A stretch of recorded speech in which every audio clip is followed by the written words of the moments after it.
The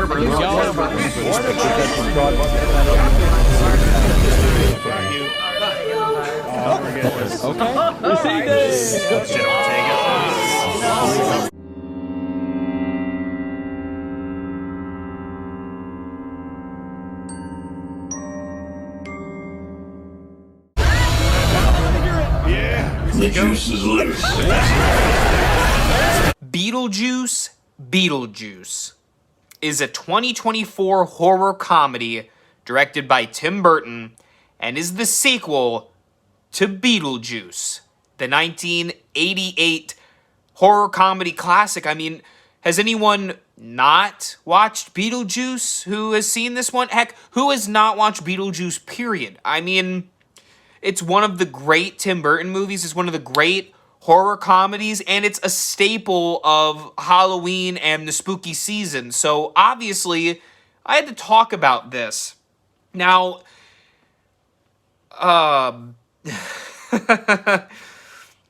well, let's just say if you don't want to hear any Beetlejuice slander, you may want to click off this video now. But I encourage you to stay tuned because I'd like you to hear a little bit of what I'm going to say. Because I'm going to try to be as polite as I can. Because let me start off with this. Beetlejuice is maybe Tim Burton's best movie. Either Beetlejuice or Ed Wood. I think those are his two best films. I would also throw in Batman Returns. I really like Batman Returns, but by and large, Beetlejuice is one of the top contenders. And say what you will, and say what I will, as I will, in this review, but Tim Burton is a creative mastermind, and he has a great style when appropriate. I think he's gone overboard, and I'll talk about that in a second, but I respect the guy, you know? Like, he does his thing. His style is authentically him. And I will always favor an artist that can put out media, art that reflects who they are, as opposed to just, like, a corporate machine making AI products. As we saw with a movie like Afraid AI, the Blumhouse movie that's in theaters alongside Beetlejuice. When the trailers came out for the film, I was not really looking forward to it. I think Beetlejuice is a perfect movie. I'm sick of the sequel trend. And there have been a few other films that I love that keep getting sequels that I really wish didn't exist. For instance, Ghostbusters is one of my favorite movies of all time. And they keep making sequels and they keep disappointing me. But at this point, I don't even care. So with Beetlejuice, I'm like, I'm going to go see it. It's a popcorn movie. I just wanted to have fun. I wasn't going to compare it to the original. And, well, lo and behold, it still surprised me with what we got. Let me start out by talking about the original, because I think that's important. Because as much as you don't want to compare movies, it so heavily leans on the first one that you couldn't even assess it without its accompaniment of the original film. Why do I love Beetlejuice so much? It has to do with its story and its premise. The idea of a couple dying in an accident and figuring out how to navigate the afterlife, and the comedy and the horror that ensue from that is the heart of the film. Yes, there are sandworms. Yes, they sing the Banana Boat song. Yeah, the shrimp pops up and pulls them in, and there's the shrunken head guy. And heck, there's Beetlejuice himself, even though he's not in the movie a ton. All of that, it makes up the movie, but it doesn't make the movie. The movie is made by its story, and Beetlejuice has a great set of main characters and a really solid script, right? Beetlejuice takes the central core of that movie, the Maitlands, and pulls them out. Adam and Barbara, and Alec Baldwin and Gina Davis. They're pulled out of Beetlejuice. And what happens is sort of what happened when they made the Patrick Star show. They basically, they're SpongeBob, right? SpongeBob and Patrick. And they pluck SpongeBob out. And why am I saying this? Because you're taking the funny side character that was never meant to be the main honcho of your story and making all the eccentric characters the focus. They work as eccentric side characters for a reason. The Maitlands are relatable to the audience. When we watch it, we can relate to Adam and Barbara because we're just like them. We don't know what's going on in this weird afterlife. Those characters introduce us to this fantastical world. And when you don't have them, you're left with all the weirdos, and there's not really one person to gravitate on when it comes to Beetlejuice Beetlejuice. I suppose it could be Winona Ryder. I suppose it could be Lydia. But she has her own quirks and funny things too. And it's not to say that a main character can't have quirks, but I do think there has to be... The most important thing for a character is relatability. And that gets lost a bit in this film because everyone's so eccentric. And I know that Tim Burton himself is eccentric, which is understandable as to why it's in the movie. But that's, again, his overreach maybe of his style.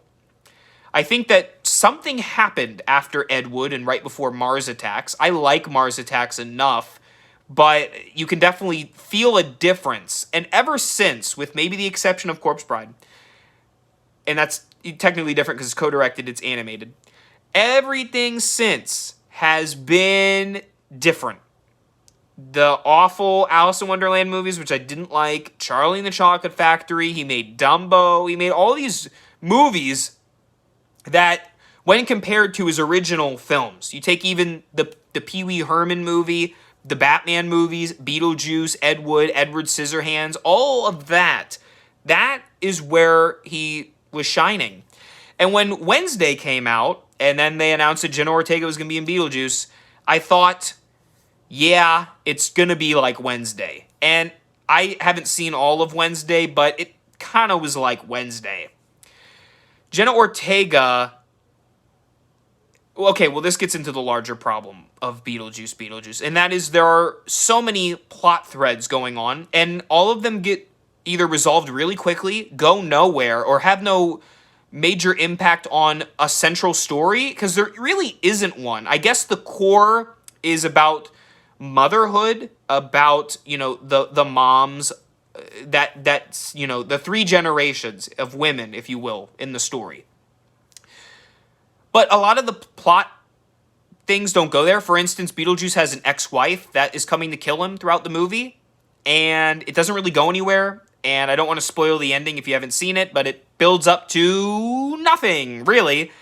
They have all these references and things that happen, not really because they fit the story, but because it's Beetlejuice, and oh my gosh, it reminds me of Star Wars when R2-D2 pops up for no reason. You go, oh, it's R2-D2. Why? Don't know. For instance, Beetlejuice does that thing where he goes... In the first one... I'll set it up. In the first one, the Maitlands are trying to figure out if Beetlejuice is scary because he's going to bio-exercise. That's who he is. Which doesn't happen in this movie at all, by the way, and it's not really brought up other than a few little obscure phone calls from his office. There are... the Maitlands trying to see if Beetlejuice is scary to get the deets out of their house. And he does his, you like it? Little joke. It's funny and it's kind of creepy. In this movie, he does it for no reason, really. Then the sandworm comes back at the end. Like, Jenna Ortega knew that the sandworm needed to be at the end of the movie because it was in the first one. It reminds me of Ghostbusters Afterlife, where the kids immediately knew that Paul Rudd was in the terror dog gargoyle because it's like they watched the first one. It feels like the first movie is a prerequisite for the characters in Beetlejuice Beetlejuice.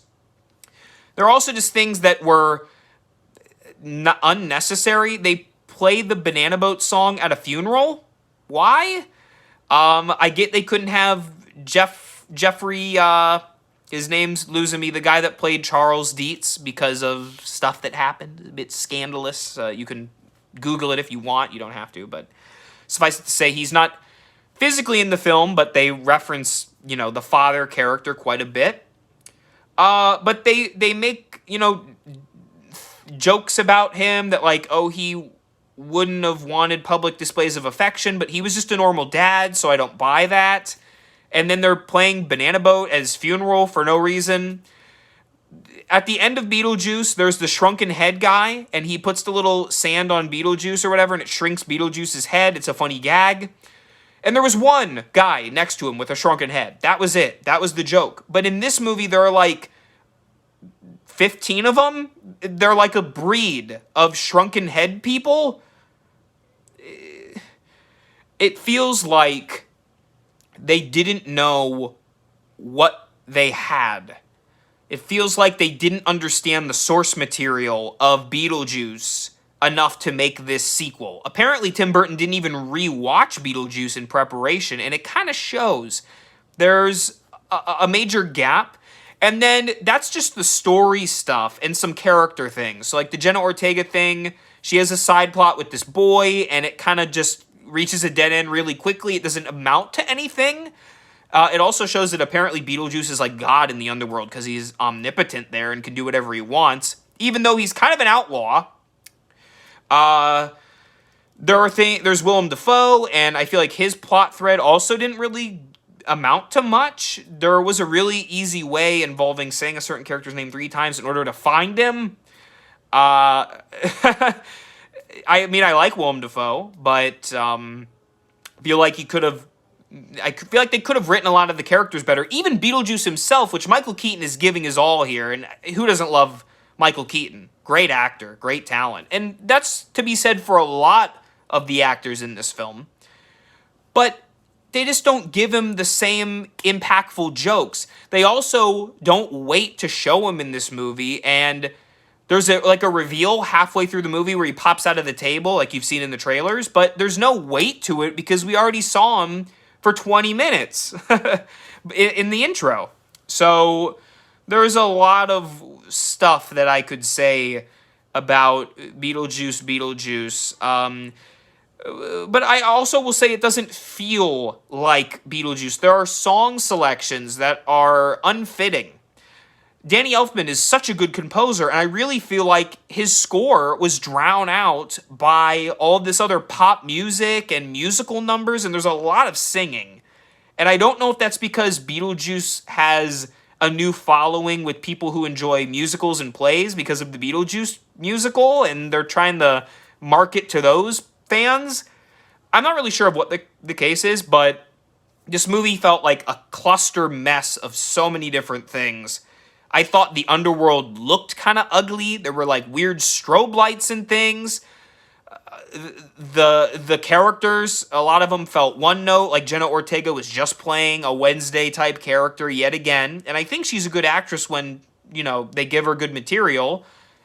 The boyfriend of Lydia was annoying, which I get is the point of his character to an extent, but I don't know, like, they could have made him a bit more charismatic. I think he was trying to be like an Otho type character, but they didn't nail that. There's also a lot of, like, references to, like, political things and social commentary that is not necessary. I get that some of the characters are eccentric and they'd have little quirks and things and maybe mention little political things as their character, which I get, but it felt like an overreach yet again.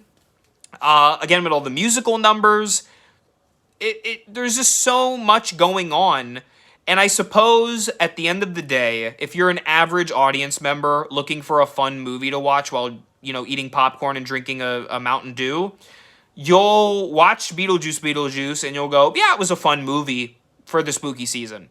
But if you take the movie and take a step back and try to analyze any part of this movie or just assess it for what it is, it really doesn't hold up. The first one is a tight script. The characters do things for reasons. It's a clever movie. It leaves intrigue, and it adds some like humor and suspense into, an interesting story. And this movie just fell flat in so many ways. The only major thing I could praise about the film are some of the great special effects. They're very practical. They feel very classic to the original, and I think that that was a love letter to the fans, and I think they did it really well. In particular, a lot of the ghouls and the ghosts and creatures that you see in the Neither world, in addition to, of course, the iconic sandworm, which, say what I will about the ending with kind of it being shoehorned in because it had to be. But the sandworm's a cool design, and I thought they enhanced it with their, practical effects and the stop motion and what have you. So I've been ranting, obviously, about Beetlejuice Beetlejuice. I think I would give the film overall a 2 out of 5, which is very disappointing to say because Beetlejuice is by far a 5 out of 5 film. And if you think I'm a hater, I'm really not. I gave this movie the benefit of the doubt, and it just kept losing me when I was trying to get back into it. And if you liked the movie, if you loved the movie, that's fine. I actually wish I did, because I'm such a big fan of Beetlejuice, and I want the character to remain relevant. But there are some films, especially the great ones, that are a lightning in a bottle situation. Ghostbusters is one, for instance, and Beetlejuice is another. It's the right cast at the right time with the right script, the right director at their right time, too. Tim Burton at his prime. And it just all worked so well. The score's great, everything. Beetlejuice is that. And so you just can't recreate it. And even if you took the original aside, which is hard to do because they keep referencing it all throughout this film, but if you even look at this movie as its own standalone Halloween spooky movie, it still is kind of a clustered mess of a lot of things. There's no through line with certain characters. I guess the mom thing, but again, things get resolved really quickly. There's no overarching things. There's no emotional resonance. Like, for instance, you know that Charles Dietz dies, and he was kind of a skeptic in the first one. I would have liked to see a greater reaction. I know they had limitations because of, well, if you've seen the movie, you know. But they could have made it work. Same can be said for other characters, seeing how they reacted to things. Maybe a bigger connection when Beetlejuice encounters Lydia again, which also was weird because he was just using her to get out of the Neither world. I don't really think he had a deep emotional connection to her, but regardless, and also had to throw this in there. This is sort of a spoiler. If you really don't want to hear any spoilers, click off. At the end of the movie, but I think you could tell, they kill Beetlejuice, so to speak, because they have to. Despite him helping them the whole time, he was kind of the hero of the story. He did everything that they needed, and they still kill him.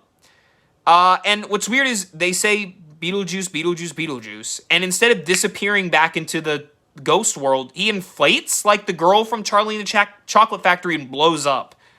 When did he ever do that before? When was that set up? I'm tired. That was a long rant. And there's more, honestly, that I could say about the movie, but fundamentally,